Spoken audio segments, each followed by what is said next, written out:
As the shooting unfolded, U.S. adversaries like Communist China are watching closely. To discuss the national security implications, we have Cayce Fleming, CEO of the BlackOps Partners Corporation. He worked in the Office of Presidential Advance under both the Bush administrations. Cayce, how do you think adversarial nations like China may be looking at this assassination attempt? Clearly, they look at this as weakness against our system, and our system they're claiming is broken. And it's a wedge for them to push their narrative, which is communism worldwide. So they look at this as weakness, they'll amplify it, and they'll create a narrative around it. So, Cayce, in what way can we ramp up protections for political leaders in our country?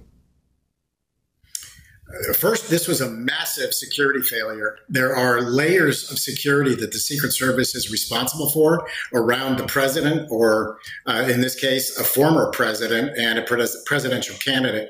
So there are levels of security around that piece of it. Back in the day, there is no way that anybody would have been able to get onto a roof, let alone get a shot off on a political candidate. So this is a massive security failure. And also an intelligence failure. So it's just a long list of things that were breached. So for our system to work, we've got to be able to have political discourse and be able to have our candidates sound off. And we need to pick the right candidate. But when you take those candidates out, that's the biggest problem that we have. And we've got to make sure that our candidates can be heard and people can vote accordingly. Cayce, what can the U.S. do to make sure that this event doesn't get exploited by the CCP? We need to create our own narrative of the truth and of what happened. So get out in front of it and shut down anybody who wants to try to make it their narrative against the U.S., against our society and our country, and our free world.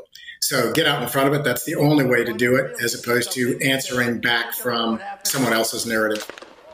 China is watching the political landscape of the United States very closely. How can we identify the CCP's divisive tactics and not let them pit us against each other?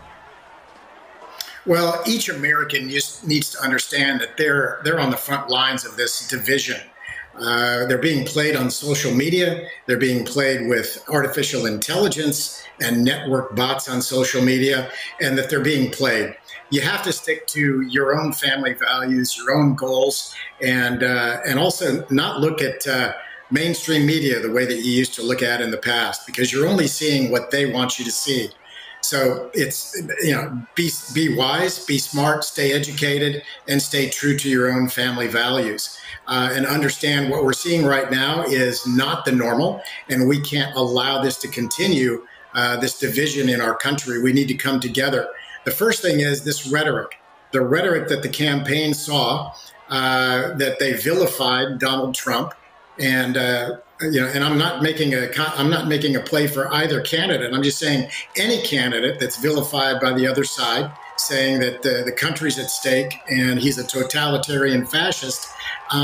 You've got to expect this type of thing to happen. So we've got to not tolerate the type of rhetoric coming out of any side that's vilifying another candidate. Go after the candidate on their politics and their policies, not go after the person as a villain and that type of thing. So, this is what we have to look forward to, unless we all as a country come together, start respecting each other, and understand that we're just being played. Cayce Fleming, thank you so much for your insights this morning. Thank you for having me.